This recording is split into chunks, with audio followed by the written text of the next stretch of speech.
Morning classes में आता बेटा और हम लोग कर रहे थे बिजनेस स्टडीज का चैप्टर नंबर 1 और उसका आज हम लास्ट टॉपिक करेंगे जो कि है कोऑर्डिनेशन, जो सबसे छोटा टॉपिक है लेकिन पेपर में ज़रूर आता है, यानी कि कोऑर्डिनेशन का क्वेश्चन आता ही आता है और काफ़ी इजी भी है अगर आप उसे एक बार समझ लो। तो क्या है कोऑर्डिनेशन?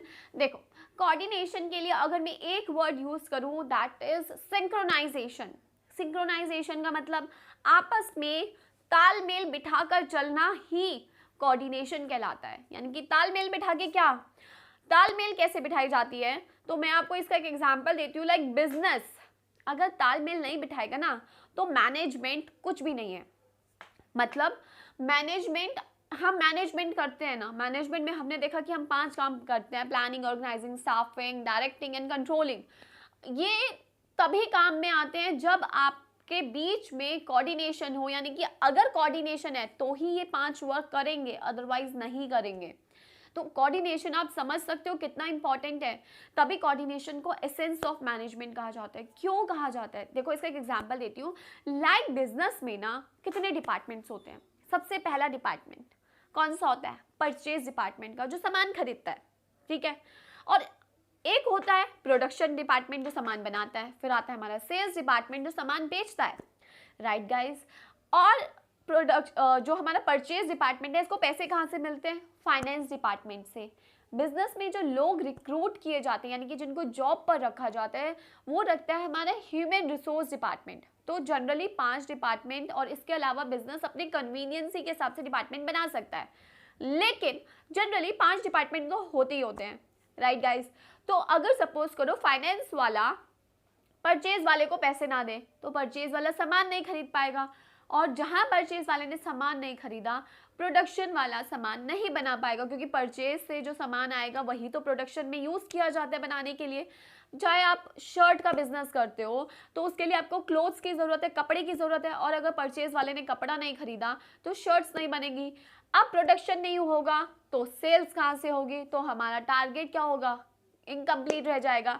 तो इसलिए बिजनेस में आपस में कोऑर्डिनेशन होना, तालमेल होना बहुत ज़रूरी है कि भाई फाइनेंस वाला परचेज को पैसा दे, परचेज वाला जो है सामान खरीद के प्रोडक्शन को दे, प्रोडक्शन बनाए, देन उसके बाद सेल हो, राइट गाइस। तो आपको समझ आ रहा है कि कोऑर्डिनेशन का मतलब क्या है, यानी कि बेसिक फंडा क्या है? आपस में तालमेल बिठा के रखना, सो दैट ऑर्गेनाइजेशन अपने गोल को अचीव कर पाती, राइट। तो कोऑर्डिनेशन के लिए एक वर्ड यूज किया जाता है दैट इज सिंक्रोनाइज करके चलना, आपस में तालमेल बिठा के चलना, राइट। अब इसके लिए एक बुक की डेफिनेशन देखते हैं कि कोऑर्डिनेशन क्या है। देखो, coordination is the process. Coordination क्या है? एक प्रोसेस है। ये नहीं कि आपने आज कर दिया बैठ जाओ अब आगे करने की जरूरत नहीं, नहीं, इट इज अ प्रोसेस। आपको लगातार करना है इस चीज को, एक बारी में नहीं होगा, सबको करना है ये, ठीक है। प्रोसेस है, 1 by 1 चलेगा ये, right guys. Is a process by which, जिसके through a manager synchronises the activity of different department, जिसके थ्रू मैनेजर सारे डिपार्टमेंट की एक्टिविटीज को क्या करता है? सिंक्रोनाइज करता है, यानी कि तालमेल बिठाता है। टू इंश्योर, क्यों तालमेल बिठाता है? To ensure unity of action. Unity of action का मतलब होता है ताकि सबके काम एक ही दिशा में हो, और वो दिशा क्या होती है हमारे बिजनेस की? गोल को अचीव करना। पूरे बुक में एक ही चीज लिखी गई है, गोल को अचीव करो, गोल को अचीव करो। बिजनेस चलाया ही गोल को अचीव करने के लिए जाता है, राइट गाइज। तो to ensure unity of action. Second, harmony. Harmony means क्या होता है? एक दूसरे के बारे में अच्छा सोचना, ताकि हार्मनी बनी रहे, आपस में लड़े नहीं डिपार्टमेंट, इसलिए भी कोऑर्डिनेट करना चाहिए। And the third one is integration, यानी कि इंटीग्रेशन मतलब होता है मिलकर चलना, इंटीग्रेट करना, उनको मिलाकर चलना, ठीक है। तो हम कोऑर्डिनेशन करते हैं ताकि हम अपने गोल को अचीव कर सके, यूनिटी ऑफ एक्शन आए, हार्मनी रहे एंड इंटीग्रेट रहे, मिलकर रहे। तो ये चीज समझ आई। अब बहुत सिंपल सी डेफिनेशन है, मेरे साथ ही याद करेंगे। Coordination is the process of, process किस चीज का है? By which a manager synchronises the effort of different departments, जिसके थ्रू मैनेजर सारे डिपार्टमेंट के बीच में सिंक्रोनाइजेशन क्रिएट करता है to ensure unity of action, harmony and integration. बहुत सिंपल सी डेफिनेशन है, दोबारा से बोलेंगे। Coordination is the process by which a manager synchronise करता है किस चीज को? Activity of different department. क्यों करता है? To ensure unity of action, harmony and third one is integration. Right guys, तो ये था हमारा कोऑर्डिनेशन और उसकी डेफिनेशन। राइट, अब आगे बढ़ते हैं। देखो कोऑर्डिनेशन आपको पता चल गया। कोऑर्डिनेशन के लिए ना एक चीज़ और बोलूँगी, कोऑर्डिनेशन को क्या कहा जाता है? कोऑर्डिनेशन को ना कहा जाता है जैसे माला को पिरोते हैं धागे से, तो कोऑर्डिनेशन को वो थ्रेड कहा जाता है जो एक माला को बनाती है। राइट, तो कोऑर्डिनेशन मैनेजमेंट के 5 फंक्शंस को जोड़ता है ताकि हम अपने गोल को अचीव कर सके। तो कोऑर्डिनेशन बहुत ज़रूरी है। इसी पे नेक्स्ट टॉपिक है हमारा एसेंस ऑफ मैनेजमेंट, यानी कि एसेंस ऑफ मैनेजमेंट आपको आ जाए। What is essence of management? तो coordination is the essence of management. Coordination ही है मैनेजमेंट का एसेंस। राइट गाइस, तो बहुत सारी केस स्टडीज आती हैं इस पर डिफरेंट, लेकिन आपको क्या चीज़ याद रखनी है, जैसे एसेंस वर्ड याद रखना है कि वो कोऑर्डिनेशन के लिए यूज़ किया जाता है। सिंक्रोनाइजेशन वर्ड याद रखना है गाइस कि वो कोऑर्डिनेशन के लिए यूज़ किया जाता है। राइट गाइस, तो समझ आया आपको। अब एसेंस ऑफ मैनेजमेंट जब आएगा तो हमें पता है कोऑर्डिनेशन लिखना है, लेकिन उसके अंदर और क्या लिखेंगे? क्वेश्चन 5 से 6 मार्क्स का आता है। और क्या लिखेंगे? तो देखो क्या लिखेंगे, क्यों कहा जाता है एसेंस मैनेजमेंट का? ये इसलिए क्योंकि आपको इसमें एक्सप्लेन क्या करना है, आपको एक्सप्लेन ये करना है कि देखो सबसे पहला हमारा होता है प्लानिंग। प्लानिंग में हम क्या करते हैं? प्लान्स को फॉर्मुलेट करते हैं।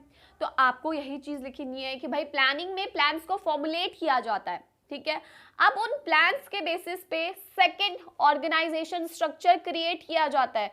देन जो आपने फर्स्ट चीज़ में क्रिएट किए प्लान्स, वो किस, अब ऑर्गेनाइजेशन स्ट्रक्चर इस पर डिपेंड हो गया प्लान्स के ऊपर कि भाई हम जो भी जितने लोगों को रखेंगे वो टोटली डिपेंड करता है जो प्लानिंग में हुआ। हमारे प्लानिंग में आपने कहा कि हमने अपनी सेल इंक्रीज करनी है, ये आपका प्लान था। ठीक है, उसके लिए हमें अपने एम्प्लॉयज़ ज़्यादा रखने होंगे, ये आपका प्लान था। ठीक है, अब उसके बेसिस पे ऑर्गेनाइजेशन का स्ट्रक्चर चेंज हो जाएगा, 4 कुर्सियाँ और आ जाएंगी लोगों को रखने के लिए, न्यू एम्प्लॉयज़ के लिए।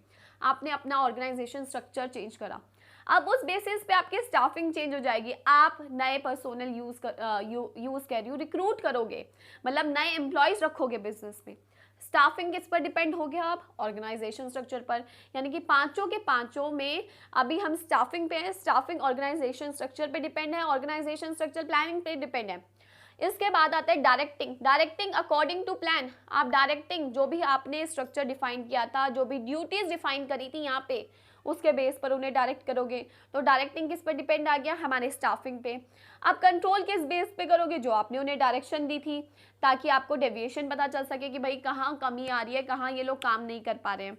तो गाइज एसेंस ऑफ मैनेजमेंट क्यों कहा जाता है? क्योंकि मैनेजमेंट में 5 फंक्शन आते हैं। जो पहले फंक्शन में हम काम करते हैं, दूसरा उसको देख के काम करता है, तीसरा दूसरे को देख के काम करता है, चौथा तीसरे को और पांचवा चौथे को। तो यानी कि पांचों फंक्शन एक दूसरे पर क्या है? इंटरडिपेंड है, जो कि हमने माने कोऑर्डिनेशन की डेफिनेशन में भी पढ़ा। ठीक है गाइस, आई होप आप लोगों को समझ आया होगा, ज़्यादा तो नहीं पढ़ा दिया आपको।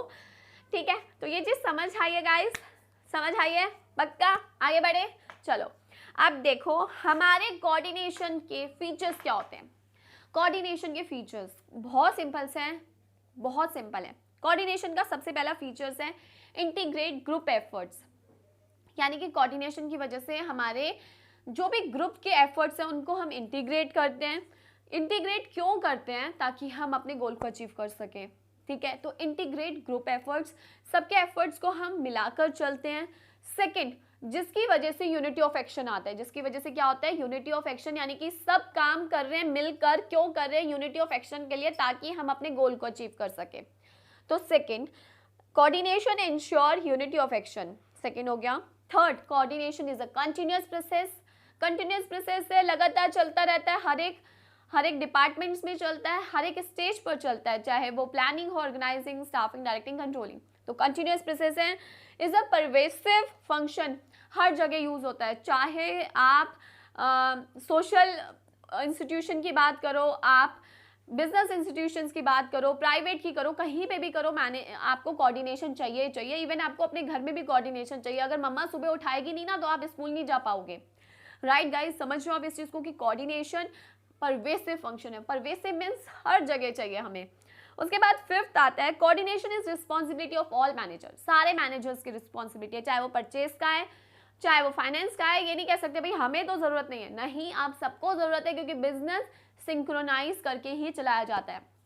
Next, coordination is a deliberate function. क्यों कहा जाता है डेलिब्रेट फंक्शन? डेलिब्रेट मीन्स होता है जिसमें हम चेंजेस ला सकते हैं। डेलिब्रेट मतलब जिसे हम अपनी इच्छा अनुसार कर सकते हैं। क्यों? क्योंकि कोऑर्डिनेशन एक डेलिब्रेट फंक्शन इसलिए because it's related to human behaviour. आप लोगों को कोऑर्डिनेट करते हो, आप किसी चीज़ को कोऑर्डिनेट नहीं कर रहे कि भाई फ्रिज तुझे टीवी से बात करनी है, टीवी तुझे चेयर से बात करनी है, नहीं, हम कोऑर्डिनेट करते हैं अपने डिपार्टमेंट के लोगों को, इसलिए इसे डेलिब्रेट फंक्शन कहा जाता है। And it's a responsibility of a manager जो कि ऑल्सो ह्यूमन बीइंग है, इसलिए इसे एक डेलिब्रेट फंक्शन कहा जाता है क्योंकि वो ह्यूमन से रिलेटेड है। राइट गाइज, तो ये चीज़ समझ आई। अब हम आगे बढ़ते हैं, फटाफट कंप्लीट करते हैं इंपॉर्टेंस ऑफ कोऑर्डिनेशन, यानी कि क्यों ज़रूरत है, नीड क्या है हमें, need and importance of coordination. तो यहाँ पे हम सिर्फ 3 पॉइंट पढ़ेंगे, बहुत सिंपल से हैं। क्यों ज़रूरत है हमें कोऑर्डिनेशन की? सबसे पहला, ग्रोथ इन साइज, यानी कि बिजनेस के साइजेस जैसे जैसे बड़े हो रहे हैं, आपको अपने गोल को अचीव करने के लिए कोऑर्डिनेशन चाहिए। आपको पता है आपके ऑर्गेनाइजेशन में डिफरेंट डिफरेंट लेवल है, आपके ऑर्गेनाइजेशन में डिफरेंट डिफरेंट डिपार्टमेंट है, तो जैसे जैसे बिजनेस बड़े हो रहे हैं कोऑर्डिनेशन ज़रूरी हो गया है। पहले क्या होता था, एक लाला होता था बंदा, मतलब एक दुकान पे बैठने वाला, उसके 2 नौकर होते थे, तो उसे ऑर्डर देता रहता था। लेकिन अब ऐसा नहीं है, बड़े बड़े एमडीज हैं, उनके अंदर टीम्स हैं, तो कोऑर्डिनेशन ज़रूरी है। तो ग्रोथ इन साइज हम कह सकते हैं। Second, functional differentiation. Functional differentiation आता है कि हर एक डिपार्टमेंट अलग अलग काम करता है। परचेज डिपार्टमेंट अपना अलग काम करता है, प्रोडक्शन अलग अपना काम करता है, इसलिए उनके बीच में सिंक्रोनाइजेशन होना बहुत ज़रूरी है। हर कोई अपने डिपार्टमेंट को इम्पोर्टेंस देता है, तो अगर इम्पोर्टेंस देता है लेकिन उसे ये भी होना चाहिए कि भाई मेरे डिपार्टमेंट की वजह से किसी दूसरे को दिक्कत ना हो। राइट गाइज, इसलिए भी कोऑर्डिनेशन हमें कहीं ना कहीं बहुत ज़्यादा ज़रूरी है, क्योंकि एक डिपार्टमेंट की एक्टिविटी दूसरे डिपार्टमेंट पर डिपेंड करती है। अगर फाइनेंस वाला पैसे नहीं देगा तो परचेज वाला खरीद नहीं पाएगा सामान, और परचेज वाला नहीं खरीदेगा तो प्रोडक्शन वाला बना नहीं पाएगा सामान, और सेल वाला बेच नहीं पाएगा सामान। इसलिए भी हमें कोऑर्डिनेशन ज़रूरी है, क्योंकि डिफरेंट डिफरेंट डिपार्टमेंट्स हैं एंड हमें कोऑर्डिनेशन की ज़रूरत है। Third, specialisation. स्पेशलाइजेशन इसलिए, इसमें एक ही चीज़ बोलूँगी कि जितने मैनेजर्स हम रखते हैं जो हमारे डिफरेंट डिफरेंट डिपार्टमेंट्स को चलाते हैं, दे आर स्पेशलाइज्ड, पढ़े लिखे हैं, कई इंस्टीट्यूट से अच्छी पढ़ाई करके आ रहे हैं, एमबीए वगैरह करके आ रहे हैं, तो कहीं ना कहीं उनमें ईगो आ जाता है। ईगो उनका आपस में क्लैश होने लग जाता है कि भाई मैं तो बहुत अच्छा हूँ, मैं तो फाइनेंस का हेड हूँ, दूसरा कहता है मैं तो मार्केटिंग का हेड हूँ, मैं तो बहुत अच्छा हूँ, मैं तो गलती कर ही नहीं सकता। तो उनमें कहीं ना कहीं ईगो क्लैश होता है, जिसकी वजह से उन लोगों को भी कोऑर्डिनेट करके चलना बहुत ज़रूरी हो जाता है, उन लोगों में तालमेल बिठा के चलना बहुत ज़रूरी हो जाता है कि आप पढ़े लिखे हो, एग्री, सारे पढ़े लिखे हैं, लेकिन कहीं ना कहीं उनका ईगो, रिस्पेक्ट क्लैश ना हो आपस में, इसलिए हमें कोऑर्डिनेशन ज़रूरी है। तो 3 पॉइंट हमने पढ़े, growth in size, functional differentiation, and the third one is specialisation. ठीक है, तो आई होप गाइज ये था कोऑर्डिनेशन का टॉपिक। आई होप आप लोगों को समझ आया होगा, और अगर समझ आया गाइज तो please like and share comment ज़रूर करें, चैनल को सब्सक्राइब करें, और इंस्टाग्राम पर आप मेरे से जुड़ सकते हैं, अपने डाउट्स पूछ सकते हैं, और यूट्यूब पर भी। Thank you.